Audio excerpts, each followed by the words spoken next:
Welcome to the Straight Red Card, and today Brett and I, and unfortunately, Brett, we have to talk about the women's loss today. I guess you can frame it a lot of ways and say, it'll help the Japanese people recover from the all the tragedy that's become them in the recent past, and but at the same time, it's a game that could have been over in the first half.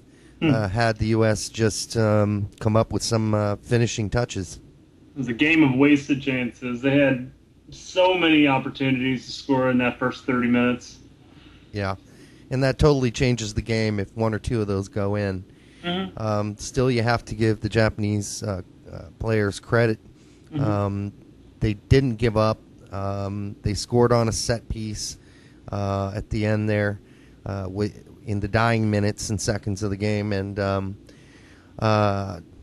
Billy Witz, who wrote an article called "Storybook Cup Win Will Hurt in the Long Run" for the United States, that is, and he had pointed out that if the U.S. won, it wouldn't be good news for U.S. soccer because it would just validate our, as he put it, outdated style of play, one that values speed and strength over skill and imagination.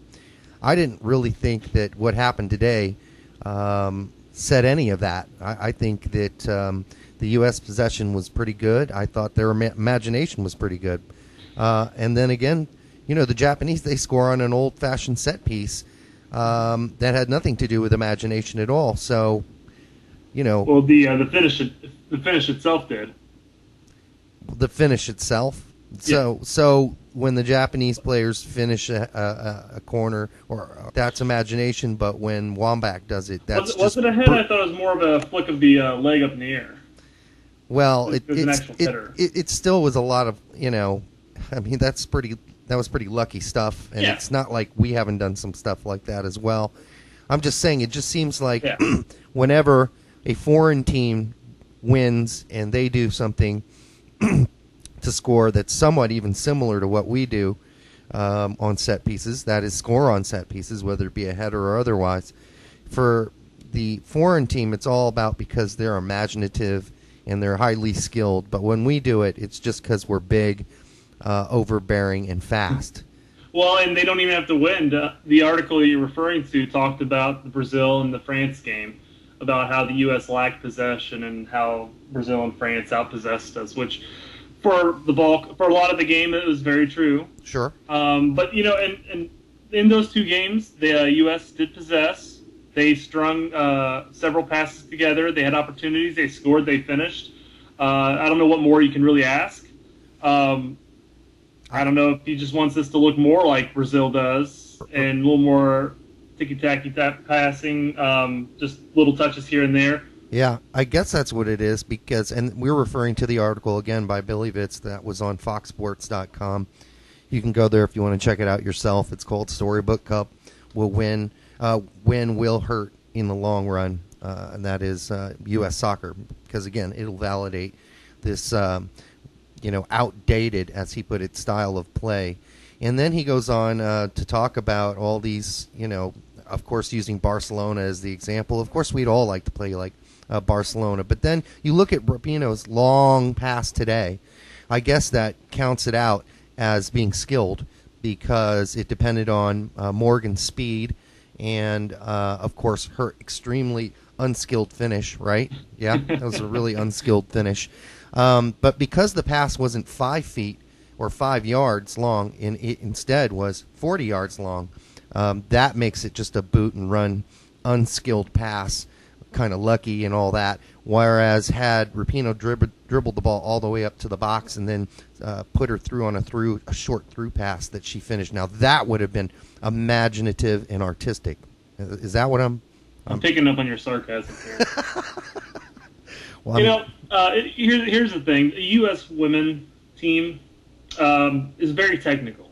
They can string passes together. They move to the open space. They know what to do with the ball and where to move to get the ball. And they did it today. We saw it today. They outpossessed the Japanese team for the bulk of the game.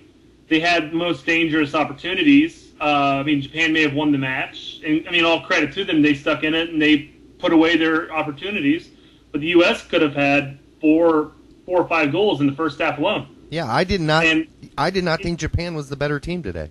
And you know what? The thing is that it might be an outdated system, but it's still a very technical system as far as the women's are concerned. I mean, the long ball was a precise long ball into space for Morgan to run onto it.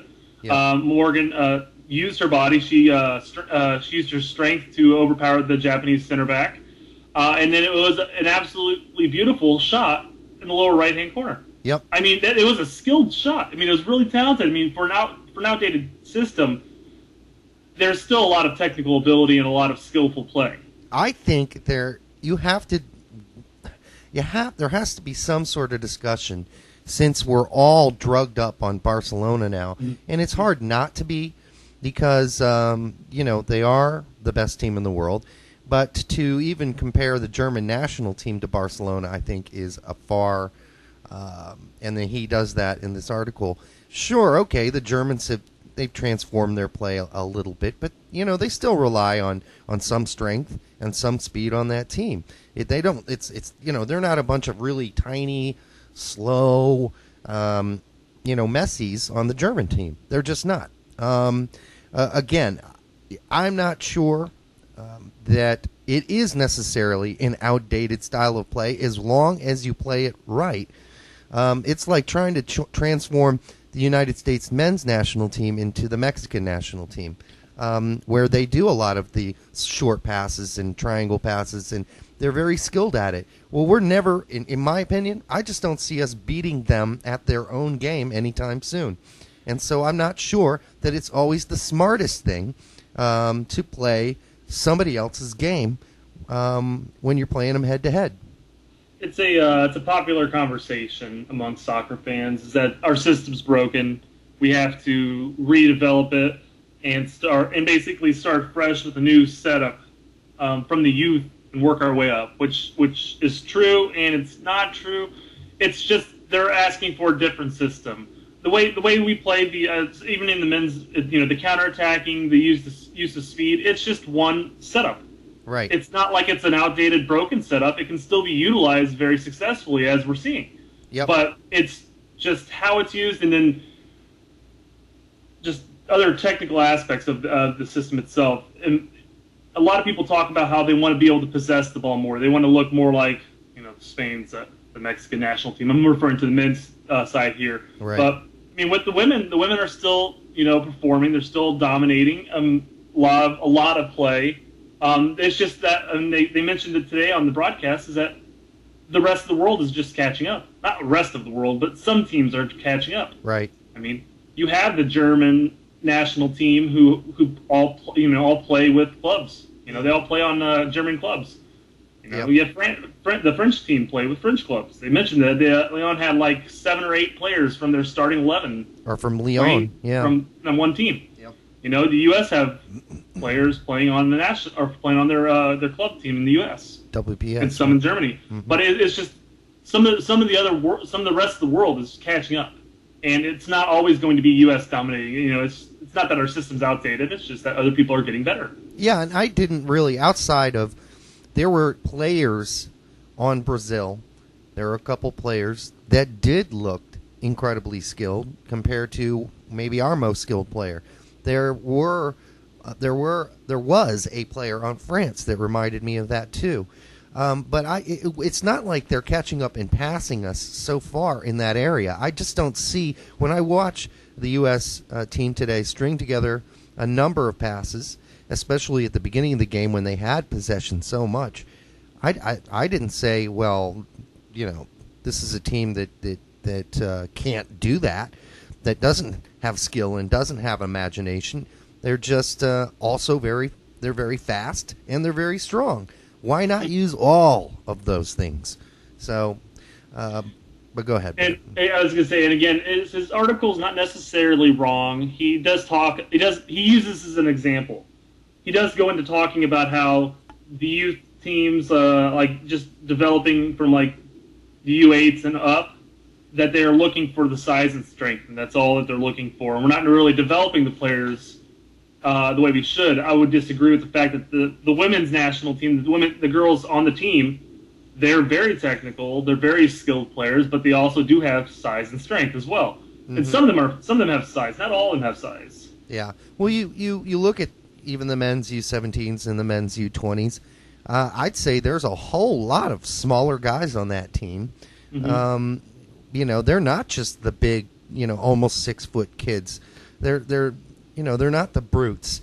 You look at guys like Pelosi and others. I mean, they're fairly skilled players.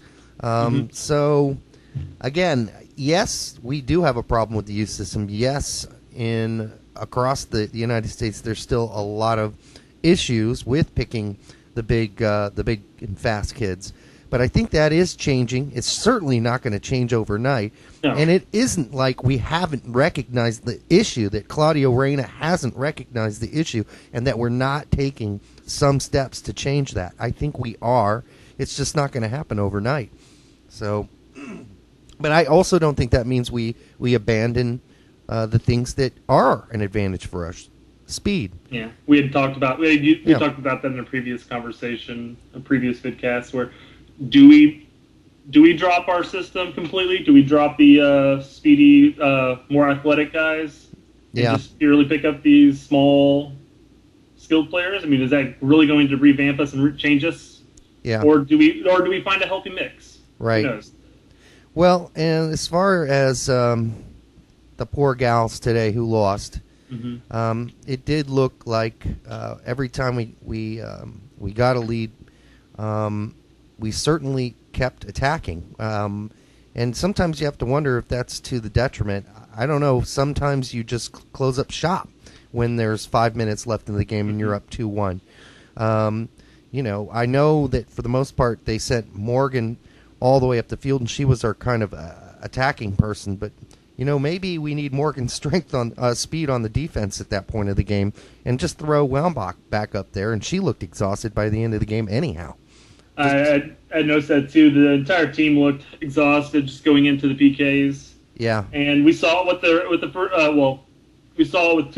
Box and Lloyd on their shots. Mm-hmm. They just looked exhausted going up to take the shot. Usually they put it away. This time, after a couple 120-minute games, and then another one that was down. It was another physical game as well. 3 games within a close amount of time. It's going to wear you down. Yeah, and even Rapinoe's first cross during overtime looked. She just doesn't miss that cross very often with her left mm-hmm. foot, and it was way out in left field. And then, I'm not picking on Shannon Box, but she looked the most tired to me the whole game, and I'm not sure what game Ian Dark was watching, because he kept saying how great a game Shannon Box was playing. Now, I thought Lloyd played a great game, but I saw Box lose the ball probably 5 times in the midfield today. And a couple of times it almost led to some counterattack goals for Japan. Now, was it her fault we lost? Of course not. She looked exhausted, and I'm not sure, outside of the fact she's a veteran, that I would have picked her to kick that penalty kick. She kicked it in the exact same place as last game. So, not nearly as accurate. Yeah, and did you see the huge stomping steps she took towards that free kick? Looked a lot different. It looked like she was really kind of dragging towards that ball. And then, as you mentioned, the next one went clear over, which is usually a sign of tiredness, because you're not getting your body over the ball. And what does the ball do when that happens? Gone. So that was that, Brett. And I guess we took on the article before we call it a night. How about the World Football Challenge? You watch any of that yet? Nope. Here's something. Don't bother.